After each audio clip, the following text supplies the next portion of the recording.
So, how do you carry heavy plates at a restaurant and make sure that you're not straining your muscles? Today I'm going to show you. So we're going to start with our stack of plates here. Now, most restaurants these days have super heavy plates. Even as a guest, you're able to see that, where you're like, how do these servers manage it? There's a couple of tricks and a couple of ways to avoid getting hurt that we're going to talk about today. So the first thing you want to be aware of is how you hold the plates. Now, a lot of servers, when they start and they're sore, we look at them and they're holding the plates further away from their body. So you see this distance creates a hard way of keeping track of where the plates are and what muscles it's using. If you hold it further away, you're using more of your arm muscles, whereas you hold plates closer to your body, then you're actually using more of your core muscles, and that's a lot easier. You've got more control in your shoulders, and it's a lot more of your back supporting the plate weight instead of your arms. So that's one thing, is just how you hold the plates. The other way is when you pick up a stack of plates like this, or any stack of plates, you always want to make sure that you're lifting from your core. So you can really tell the difference if you're just lifting from your arms or from your core. So for instance, if you're getting a plate off of a table, you kind of want to feel that core tightening when you pick it up. And that's just going to help you make sure that you're able to comfortably and effectively hold the plates. So from there, a lot of new servers try to take on way more plates than they're able to handle, especially when they first get started. You'll learn how to handle a ton of plates later on, but let's just start with 2 plates at a time. Most restaurants are going to teach you just the basics of how to hold 2 plates, one on each hand. If you want to really get fancy, you can take 3. But even that, if that's not comfortable for you, you're much better to focus on what is comfortable at first and focus on becoming really good at that. So, we'll do another tutorial about how to carry multiple plates and all of that. Today we're just talking about how to avoid strains and pain when you're getting started and practicing carrying these heavy plates. So one thing that you're going to want to do after your first few shifts is focus on stretching.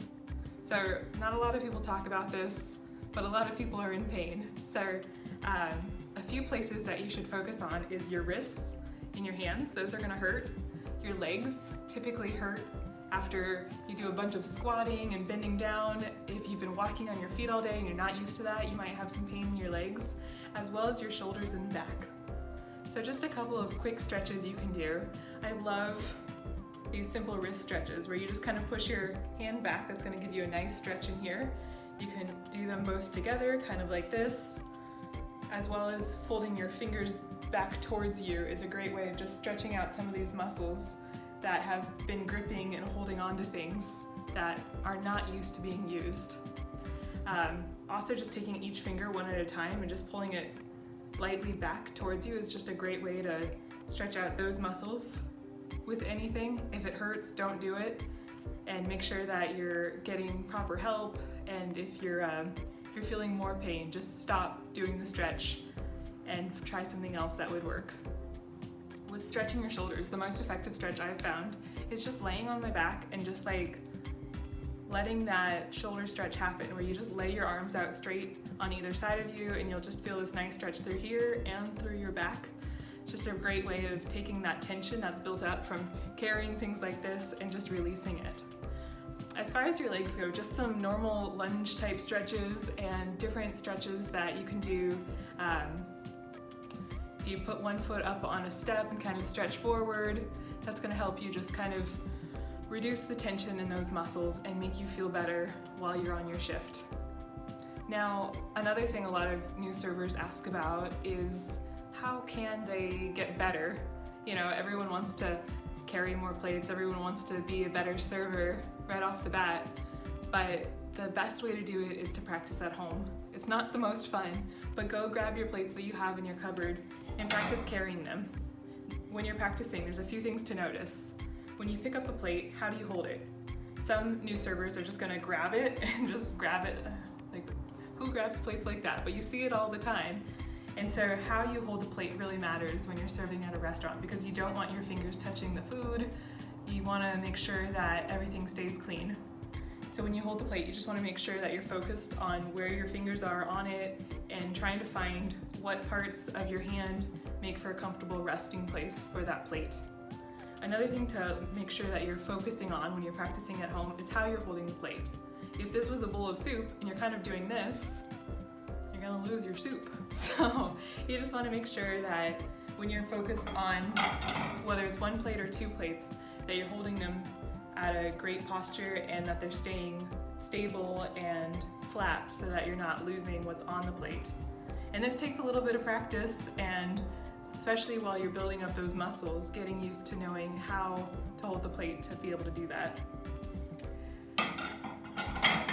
As well, when you're practicing at home, you just want to make sure that you just keep the plates close to the core of your body, but not touching your clothes or your apron, otherwise you'll be wearing your customer's marinara sauce the rest of the shift, which we've all done, but it's recommended that you stay away from that. And then you just want to make sure that when you practice, another thing to practice is putting a plate down and picking it back up. This can be difficult, especially if you are holding multiple plates, 3 plates at a time, just getting the right way of putting it down, placing it in front of somebody. So these are just a few things you can do that will help you transition into the restaurant a little bit better. They should hopefully help reduce the pain that you feel in those first few shifts, and they'll give you some great things to be working on and practicing at home that will make you ultimately a better server and have an easier time transitioning into serving. All right guys, it's that time. If you want to see more videos like this, feel free to subscribe to our channel. WaiterWise is here to help you. We're all about serving the folks in the restaurant industry because it's a tough job and there isn't always a lot of training and you feel like you're an island out there sometimes. But we're here to help you figure it out.